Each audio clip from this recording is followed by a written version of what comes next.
Bienvenue dans votre émission TechWatch. Aujourd'hui, nous explorerons les nouvelles marquantes du 10 avril 2025 dans le domaine de la technologie. Un conflit entre la start-up belge Proxystore et Google a pris une tournure inattendue.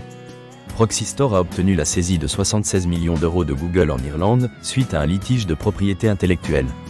La start-up accuse Google de contrefaçon de ses technologies de géolocalisation, ce qui menace ses contrats avec des annonceurs. Cette décision pourrait avoir des conséquences significatives pour la propriété intellectuelle des entreprises technologiques. L'ancienne responsable de Meta, Sarah Wynne Williams, se prépare à témoigner devant le Sénat américain sur les accusations selon lesquelles Facebook aurait collaboré avec le gouvernement chinois pour censurer des contenus. Dans son livre, Careless People, elle dévoile les pratiques internes de Meta et ses efforts pour revenir sur le marché chinois. Concernant TSMC, le fabricant de puces taïwanais, il pourrait faire face à une amende d'1 milliard de dollars liée à une enquête sur ses exportations en rapport avec une puce fabriquée pour Huawei.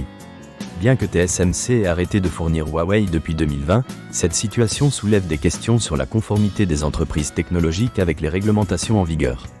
IBM a récemment acquis Akoda pour renforcer ses services de transformation des données, visant à étoffer son portefeuille et répondre à la demande croissante de solutions innovantes. Microsoft a annoncé une mise à jour corrigeant 124 vulnérabilités, dont 11 critiques.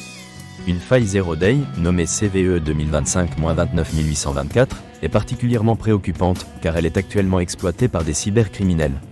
Cela souligne l'importance d'une vigilance accrue face aux menaces de cybersécurité. Sur le marché des ordinateurs portables, des fabricants comme Lenovo et Razer prévoient de lancer des modèles abordables équipés des nouvelles cartes graphiques Nvidia RTX 5050 et 5060. Bien que les dates de disponibilité ne soient pas définitives, ces nouveaux produits pourraient revitaliser le marché des ordinateurs portables.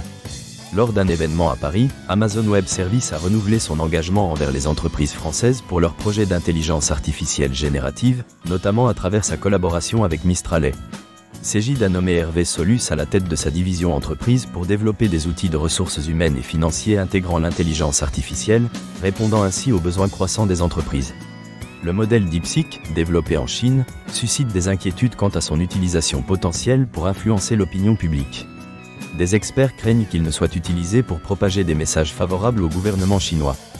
Dans le secteur de la construction, Colarail et Vinci Construction explorent l'utilisation des jumeaux numériques pour réduire l'empreinte environnementale des projets d'infrastructure. Ces outils modélisent des scénarios et fournissent aux citoyens des informations sur les projets urbains. Vinci Construction teste également un concept de jumeaux numériques concentré sur les cloisons. SolarWinds a lancé un nouvel outil de réponse aux incidents, intégrant des fonctions d'intelligence artificielle pour la gestion de la cybersécurité.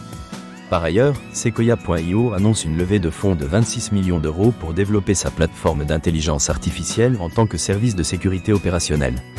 C'est tout pour aujourd'hui dans cette édition de TechWatch. Merci de vous être joint à nous pour découvrir les nouvelles qui façonnent l'avenir de la technologie. Restez connectés pour plus d'actualités demain.